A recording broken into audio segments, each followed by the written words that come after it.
Di desa Konohagakure, hari kelahiran seharusnya menjadi awal kebahagiaan. Tapi tidak bagi Naruto Uzumaki. Hari ia lahir adalah hari kehancuran, di mana seekor monster legendaris Kyuubi no Yoko menyerang desa dan membawa malapetaka.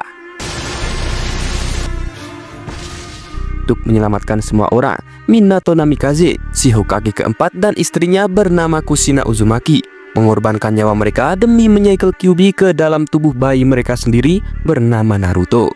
Akan tetapi, kebenaran ini dirahasiakan hingga Naruto tumbuh tanpa keluarga, tanpa cinta, dan tanpa tahu alasannya dijauhi. Ia pun dianggap sebagai pembawa sial. Anak-anak dilarang bermain dengannya. Orang dewasa menatapnya dengan benci. Ia tak tahu itu mengapa.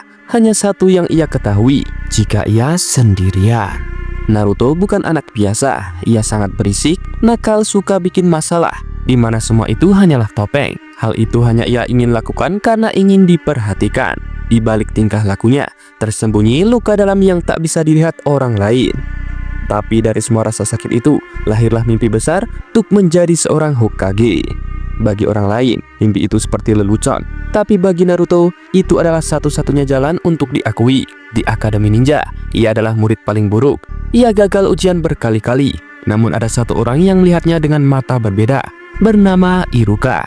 Iruka Sensei tahu betapa kesepiannya Naruto.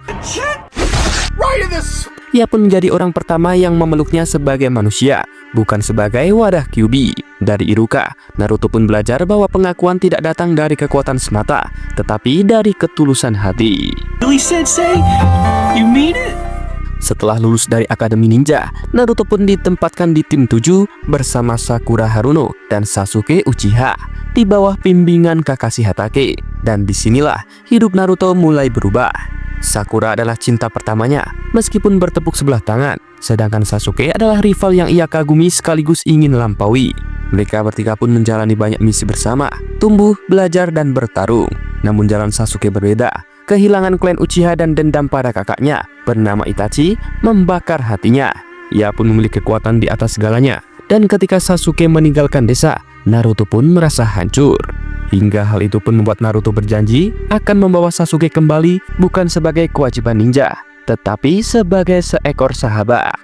Untuk menepati janjinya, Naruto pun berlatih dengan keras. Ia pergi bersama Jiraiya, salah satu Sannin legendaris dan guru dari ayahnya sendiri. Di bawah bimbingannya, Naruto berkembang pesat. Ia pun belajar mengendalikan cakra Kyuubi, memperkuat Rasengan, dan memahami arti sejati dari menjadi ninja. Namun, perjalanannya tak bebas dari kehilangan.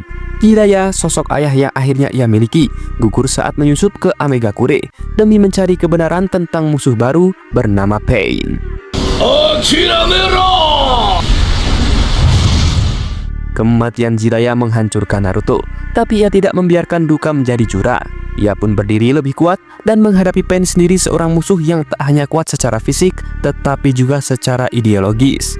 Hingga pada akhirnya, Naruto menang, tetapi bukan dengan kekerasan, namun ia menang dengan ceramah no jutsu. Beberapa saat kemudian, di mana dunia shinobi berada di ambang kehancuran, perang dunia ninja keempat pecah. Musuh mereka bukan hanya para ninja dari organisasi Akatsuki, tetapi juga seseorang dari masa lalu bernama Obito Uchiha, dan kemudian sosok Madara yang bangkit. Naruto pun tidak hanya menjadi prajurit biasa, ia menjadi pahlawan, pemersatu dunia shinobi. Ia kemudian meminjamkan kekuatannya ke ribuan shinobi lain, membawa harapan ke medan perang. Hingga saat Kaguya Otsutsuki muncul, kekuatan Naruto mencapai puncaknya. Bersama Sasuke, ia pun menaklukkan kekuatan dewa.